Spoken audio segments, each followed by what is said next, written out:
नमस्कार दोस्तों, आप सभी का बहुत बहुत स्वागत है आपके चैनल कलयुग प्रकाश में। और आज के इस वीडियो में हम बात करने वाले हैं वट सावित्री व्रत के बारे में। तो चलिए इसके बारे में जानते हैं। इस साल 2026 में यह व्रत 16 मई शनिवार के दिन आने वाला है। यह व्रत सुहागिन महिलाएं अपने पति की लंबी उम्र और अखंड सौभाग्य के लिए रखती हैं। पूजा का जो शुभ समय है वो सुबह 5:30 बजे से 8:15 बजे तक का रहेगा। वट वृक्ष की पूजा करने का समय सुबह 6 बजे से 7:45 तक होगा और इस दिन अभिजीत मुहूर्त 11:50 से 12:40 तक रहेगा। आप इनमें से किसी भी समय पूजा कर सकते हैं और अभिजीत मुहूर्त का समय अलग अलग शहरों में थोड़ा 5 या 7 मिनट के ऊपर नीचे के अंतराल में भी हो सकता है। और इस दिन सुबह 9 बजे से 10:30 बजे तक का जो समय है वो राहु काल रहेगा। तो कोशिश कीजिएगा 9 से 10:30 के बीच में आप पूजा ना करें। इस दिन वट वृक्ष की पूजा की जाती है और वट वृक्ष की पूजा इसलिए की जाती है क्योंकि ऐसा माना जाता है कि यही वो वृक्ष है जिसमें ब्रह्मा, विष्णु और महेश तीनों देवताओं का वास होता है। तो इस दिन जो भी स्त्रियां होती हैं अपने पति की लंबी उम्र की कामना के लिए और सौभाग्य प्राप्ति के लिए वट वृक्ष की पूजा करती हैं। देवी सावित्री और सत्यवान की कथा काफ़ी प्रचलित है। हमारे पुराणों के अनुसार देवी सावित्री कोई साधारण कन्या नहीं थी। सावित्री भद्र देश के राजा अश्वपति की संतान थी। ऐसा माना जाता है कि अश्वपति जी महाराज को कोई संतान नहीं थी। उन्होंने लगातार 18 सालों तक देवी सावित्री की तपस्या की थी, तब जाकर उन्हें पुत्री की प्राप्ति हुई थी और इस पुत्री का नाम इन्होंने सावित्री रखा था। सावित्री बहुत ही तेजस्वी थी। वह बड़ी होकर इतनी तेजस्वी हुई कि कोई भी राजकुमार उसे विवाह का प्रस्ताव करने की हिम्मत ही नहीं कर पाया। तब उनके पिता ने अपनी बेटी से खुद ही कहा कि बेटी, तुम अपने वर का चयन खुद ही करो। घूमते घूमते सावित्री शाल्व देश के जंगलों में अर्थात तपोवन में पहुंची। वहां उन्होंने एक तेजस्वी युवक को अपने बूढ़े अंधे माता पिता की सेवा करते देखा। वह लकड़ियां काट रहा था, कंदमूल इकट्ठा कर रहा था, लेकिन उसके चेहरे पर किसी सम्राट जैसी चमक थी। वह सत्यवान थे। उनकी सादगी, परिश्रम और माता पिता के प्रति निस्वार्थ प्रेम देखकर सावित्री मंत्रमुग्ध हो गई। उसे लगा कि यही उसका सच्चा जीवन साथी है। जब सावित्री ने महल में आकर अपने चुनाव के बारे में बताया तो वहां बैठे ऋषि नारद उदास हो गए। उन्होंने कहा, सत्यवान गुणी है, बलवान है और सत्यवादी भी है, लेकिन क्या? लेकिन उसकी आयु में एक दोष है। आज से ठीक 1 साल बाद यानी ज्येष्ठ मास की अमावस्या को उनकी मृत्यु हो जाएगी।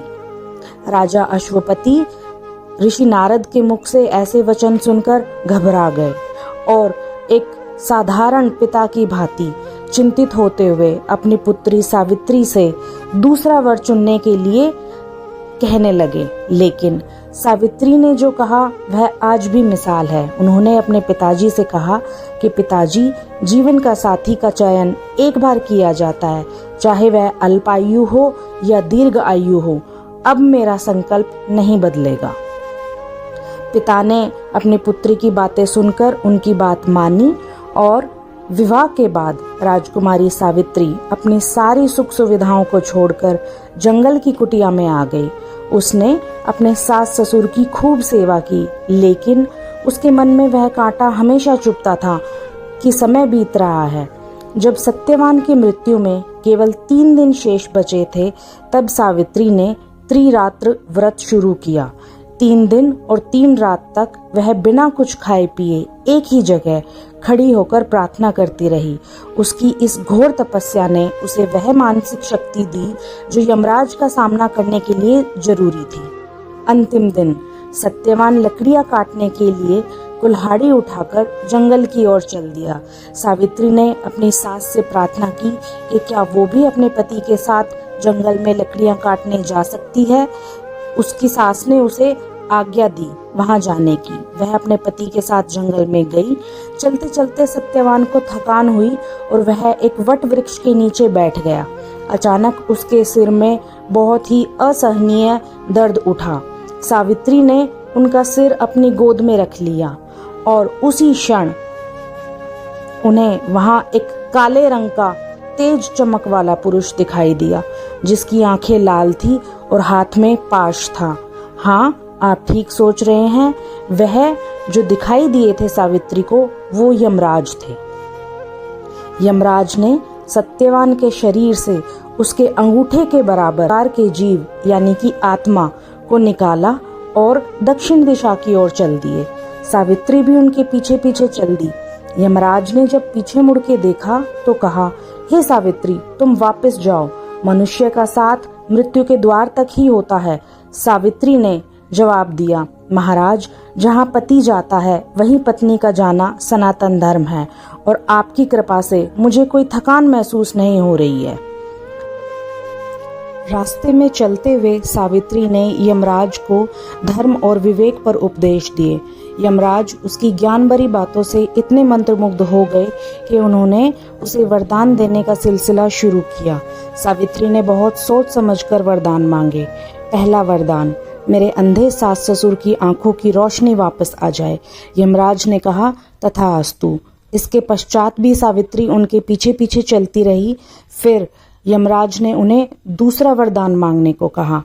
तब सावित्री ने कहा, मेरे सास ससुर का खोया हुआ राज्य उन्हें वापस मिल जाए। यमराज ने कहा, तथास्तु।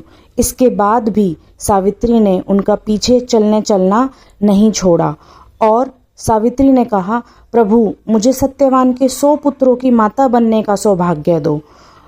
यमराज ने ध्यान नहीं दिया और उन्होंने उसी धुन में उन्हें तथास्तु बोल दिया। बस इतना ही कहना था। इतना बोलने के बाद जैसे ही यमराज आगे बढ़े, सावित्री हाथ जोड़कर खड़ी हो गई और मुस्कुराते हुए बोली, हे देव, आपने मुझे 100 पुत्रों की मां बनने का आशीर्वाद तो दे दिया, लेकिन एक पतिव्रता स्त्री के लिए अपने पति के बिना यह कैसे संभव है? इसलिए आपको अपना वचन पूरा करने के लिए मेरे पति के प्राण लौटाने ही होंगे। यमराज चकित रह गए। वह सावित्री की चतुराई और प्रेम के आगे हार गए थे। उन्होंने मुस्कुराते हुए सत्यवान के प्राण छोड़ दिए और उसे 400 साल की लंबी आयु का आशीर्वाद दिया।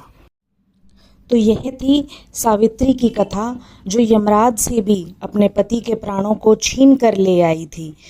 इस दिन जो भी औरतें व्रत करती हैं और इस कथा को सुनती है, भगवान उनके सुहाग और उनके भाग्य को अमर रखे और उनकी सभी मनोकामनाएं पूर्ण करें। यदि आपको ये वीडियो अच्छा लगा हो तो कृपया शेयर करना ना भूलें और इसी तरह की अच्छी वीडियो आगे भी देखने के लिए चैनल को सब्सक्राइब करना ना भूलें। धन्यवाद।